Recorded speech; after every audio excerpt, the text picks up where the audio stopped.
Today we went to court, read the matter that was outstanding from the Integrity Commission with myself, and I put in a guilty plea with regards to the fine that was not paid. And I noticed some misinformation is in the media stating that I pled guilty for not filing my statutory declarations. The lawyers for the Integrity Commission actually confirmed in court today that I did file the declarations on the 5th of March.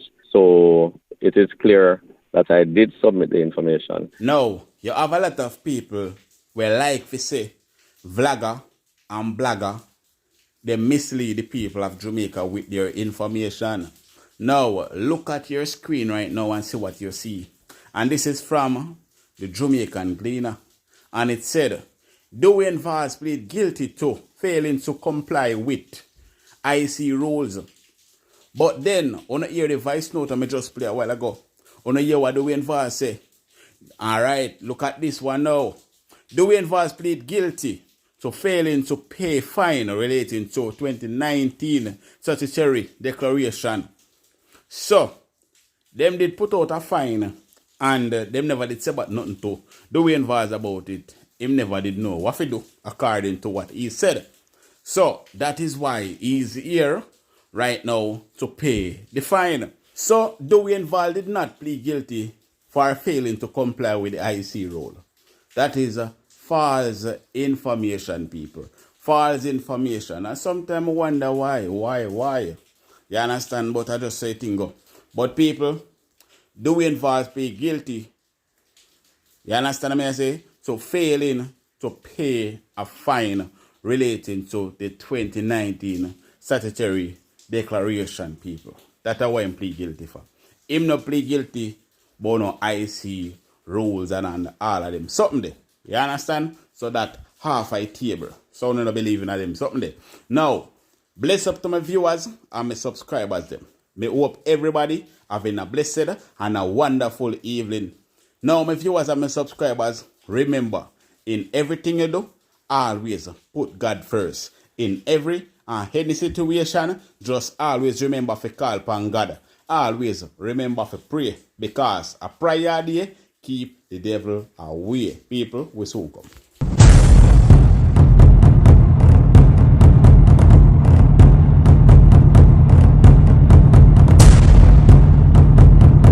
So welcome back to my viewers and my subscribers them. Big up to all of my viewers, big up to all of my subscribers them. We continually support the channel and help the channel to grow. Now, remember to leave a like on this video. Remember to give this video a thumbs up. Also, if it's a new viewer's first time on my channel, then please subscribe to my channel and turn on the post notification bell, so whenever we drop new content, you will be first to be notified. Share the content with a friend, a family, a loved one. Share it on your social media platform. Now, my viewers and my subscribers, we have a few stories that I am about to share with you guys. You understand me, I say, people? So guess what? Make we jump straight into the report right now. So Dwayne Vaz plead guilty to failing to pay fine relating to the 2019 statutory declaration. You understand, people? Former Member of Parliament for Central Westmoreland, the PNP, Dwayne Vaz has pleaded guilty to not complying with the IC rules of Integrity Commission IC concerning a statutory declaration for the year 2019. Now, these are the same news now, people, where said Dwayne Vaz plead guilty to failing to pay fine relating to the 2019 statutory declaration, people. You understand? Are the same news, Inside of the news, it has misled the people of Jamaica, Say, the man plead guilty. Dwayne Vaz plead guilty for not complying with the rules of the Integrity Commission IC concerning his statutory declaration for 2019. So people are the same news. Outside of the news, maybe because him did an interview with them and said, listen, it is not true. Them changed the cover art, but they did not take the time out to change the story. You understand me? I say they changed the cover art. Them write something different. But they did not take the time out to change the story. And then now, The people of Jamaica did already misled when they read the report in the House of Parliament. A lot of people did believe. You understand me? I say, so if they want to make the news, just make the news the correct way. Because this man already cleared his name. And him already explained everything to the people of Jamaica. Not like Mr. Holiness and his wife and the other member of parliament that are still yet to submit their document and declare them asset. They are still yet to do so. So we are paying more attention to those 6 thieves, the 6 criminals, them, the illicit 6. So for now, and then we are paying attention to. This is a false news, a false report, so we're not paying no attention to this. But listen to what the Dwayne Vaz had to say, people. Today we went to court, read the matter that was outstanding from the Integrity Commission with myself, and I put in a guilty plea with regards to the fine that was not paid. And I noticed some misinformation is in the media stating that I pled guilty for not filing my statutory declarations. The lawyers for the Integrity Commission actually confirmed in court today that I did file the declarations on the 5th of March. So it is clear that I did submit the information. What happened after pleading guilty, there were mitigating circumstances which my lawyer was explaining to the court.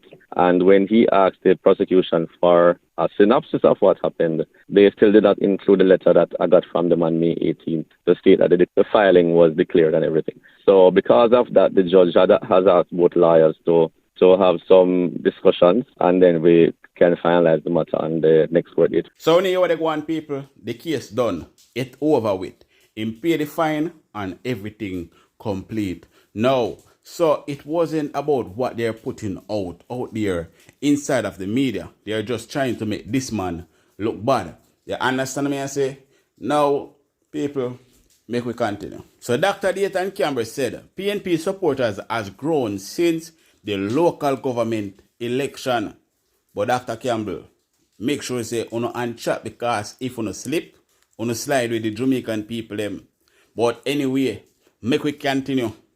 General Secretary of the People's National Party, PNP, Dr. Dayton Campbell says, supporters for the party appears to have gotten stronger in the weeks since the February 26 local government election.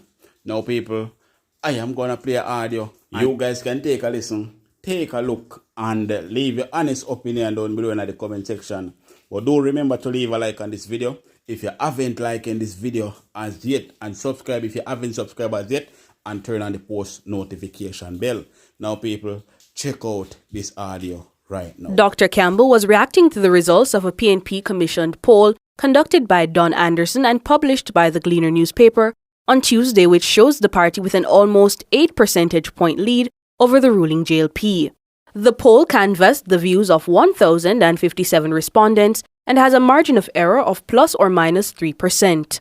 So we figured that coming out of that intense period of campaigning and the credible performance of the party, where we won the popular vote nationally and we won more divisions than the governing party, that would have said to some of our supporters and others that, this is a real thing, because the election is the most accurate poll you can get.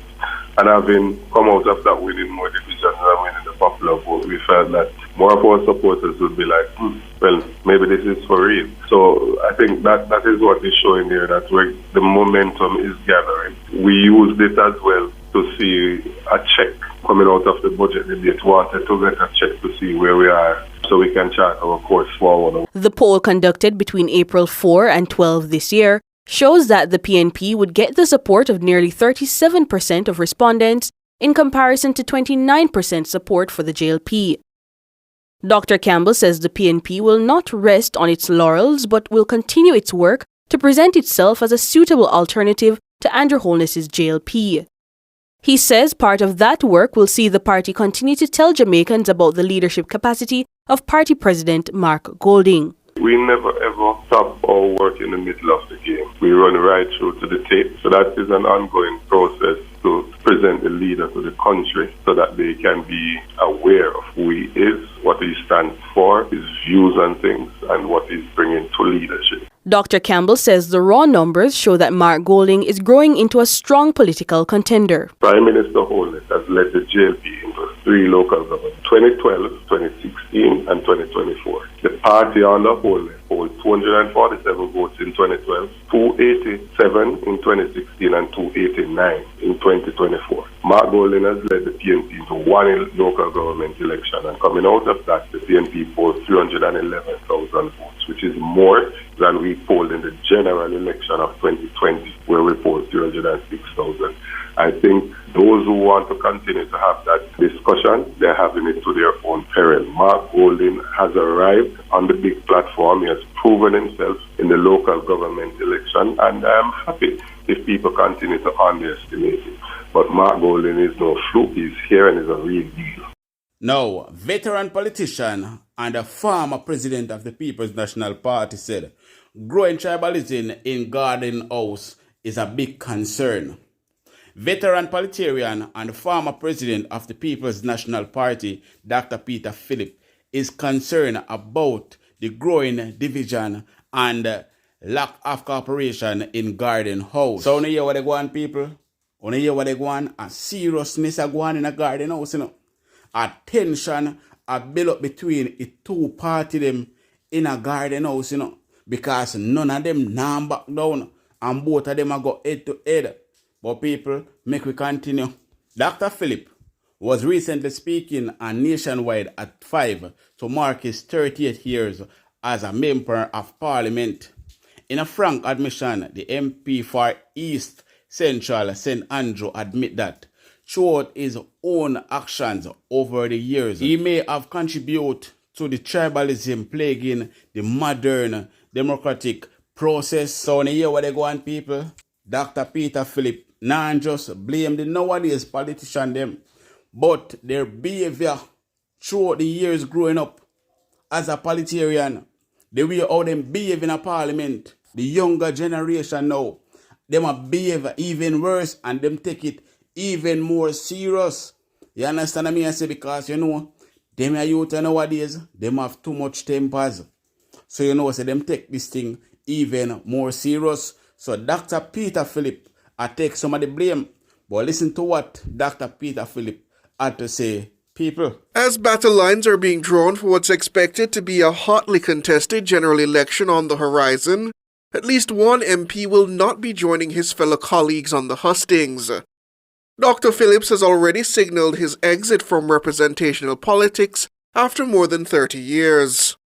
Over that period, the East Central St. Andrew MP believes politics has grown increasingly tribalistic. I think that the development of a much greater level of collaboration and cooperation in the parliament and to develop a consensus about some of the fundamental issues of policy between parties. I think that one failing, and to the extent that I have contributed to it, I would certainly hope that I've been able to overcome it. But one failing of our political process generally has been an excessive divisiveness, an excessive political tribalism, if you will. And I think that in fact, has probably got worse over the years. Reflecting on his own tenure, Dr. Phillips is concerned that he himself has contributed to these divisions. Well, without doubt. I mean, because there was, but you know, strange things. I mean, I remember, for example, there's a point at which my rhetorical invective against Mr. Siaga was so intense at one point that when I was General Secretary, that he threatened that he would withdraw cooperation with the party. I apologized, and in fact, he and I became quite close in the latter part of our respective careers. Dr. Phillips is calling for younger parliamentarians and those with ambitions of public office not to alienate their political opponents. Don't immediately respond negatively to ideas because they may emanate from your political opponents. And in fact, they need to seek out more dialogue, particularly in the parliament. I have found that the best work of the parliament has been done in the committees considering national issues or particular bits of legislation, to discussing the widest range of suggestions and issues, and have an exchange free from the kind of political point scoring that is too frequently evident in the parliament. You see, this election, it's going to be one of the wickedest elections. And my only hope say these politicians can come together and make peace on the two sides, so the people of Jamaica not have to go in that direction there again, because we can't manage something like that again, people. You understand me? I say, and the tension are built between the two sides. It start built from the local government election and even before the local government election. But my only hope the two sides them can at least come together and show peace, love, and unity. You understand me? I say, and speaking about unity, government report revenue shortfall for fiscal year which ended in March. So after Nigel Clark disappeared for so long, after came out with his fake budget and I give people red card, which him deserve red, blue, black, pink, every card in a pocket. This is what happened to the government. Government reports revenue shortfall for fiscal year which ended in March. Them lose. You lose, brother. So there is no more red card for you to give to Mark Golden. You deserve to give yourself a red card, bro. Nigel Clark, you deserve to give yourself a red card. So people, want to see what they happen now? Everything just a pop up. Because them cannot hide anything anymore. Them used to hide things. And nobody never used to, dig it up. But Mark Golden dig up everything. Mark Golden now left no stone unturned. So you see, everything what them say, Mark Golden check it same time. So guess what? Them now can't get to tell the people them no lie again. You understand? Just like with the fake budget. Them couldn't get to check the people them. And things what them do all the while, But them could never check the people them this time. But people, check out this video right here, right now, people. I want to share this with you now. But there is something I want to talk about that is pressing me, that have me right here, so. Before me start talk about the poor. There is something pressing me have to talk about before me start talk about the poll. And this is the fact. And this is the fact that these wicked, demonic labor rights have this piece of propaganda spreading. Comrades, it is vitally important that we remain educated. It is vitally important that we know our history, because this is what the labor right them spreading. They are saying that Edward Seaga announced the making of Portmore in 1966. When I see this, my heart nearly exploded in my chest. They are saying that the PNP laughed after Seaga when, as the Minister of Housing, he decided to build Portmore in 1966. Hey Sandy, comrades, that is a lie from the pit of hell. That is a lie from the pit of hell. What on Twitch? Comrades, that is a lie from the pit of hell. And it is vitally important that we do not allow these labor rights, these dirty demonic labor rights, to rewrite history. Because that is what they're trying to do. They are trying to rewrite history. That's why they don't want Jamaicans to be educated. First and foremost, in 1966, according to the Gleaner, the article, them is more than crosses. Because one of them have the audacity to send the article, like them thinks of me stupid. Say, Edward Seaga founded Portmore. That is what they are trying to say. When the actual article said that Edward Seaga started a $30 million project in Southeast St. Catherine, that project is called Edgewater. What percentage of Portmore is Edgewater? Comrades, and talk to me.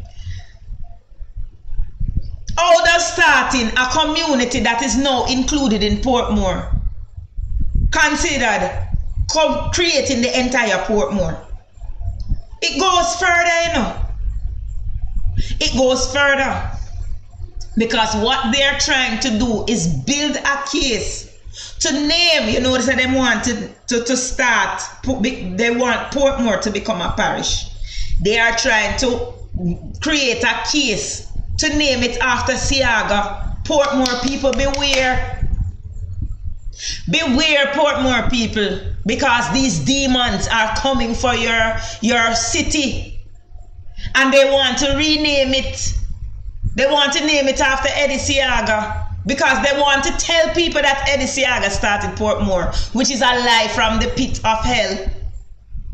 See, Portmore was created by Michael Manley and the Matalan brothers, Joseph and Mayor Matalan. And anybody who know history know that Portmore, Greater Portmore, the entire Portmore was constructed by Michael Manley and the Matalan brothers, Joseph and Mayor Matalan. Edward Seaga commissioned the building of Edgewater. When since Edgewater became the whole of Portmore. We need to mash down these lies. Because if you follow these people, them rewrite every history in the book. And have the audacity to build a story around it too. They're trying to build an entire story around it. To give credence and credit to the despot called Edward Seaga, the CIA operative called Edward Seaga, who wasn't born here and did everything to sell out Jamaica because he couldn't run Jamaica. Who introduced gun running to Jamaica according to the CIA declassified documents. This is the despot they are trying to basically give account, name the entire Jamaica after this criminal. If you follow labor right, them turn Jamaica into Seaga land. Let me tell you this, my chest plate abon me, comrades. My chest plate abon me. Because I never see nothing so yet. 10,000 houses in Portmore, built by Manley with the Matalan brothers. Wiccan, West Indies home contractors, owned by the Matalan brothers. Also built Mona. Also built Harbour View.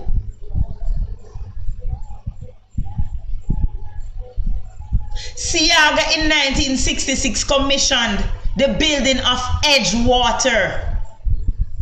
And that was the sum total of Edward Seaga's contribution to Portmore. At the time, Edgewater wasn't even considered to be part of Portmore. As the city of Portmore expanded and more areas became called Portmore, Edgewater was eventually called part of Portmore. Right up Edgewater, name called Portmore.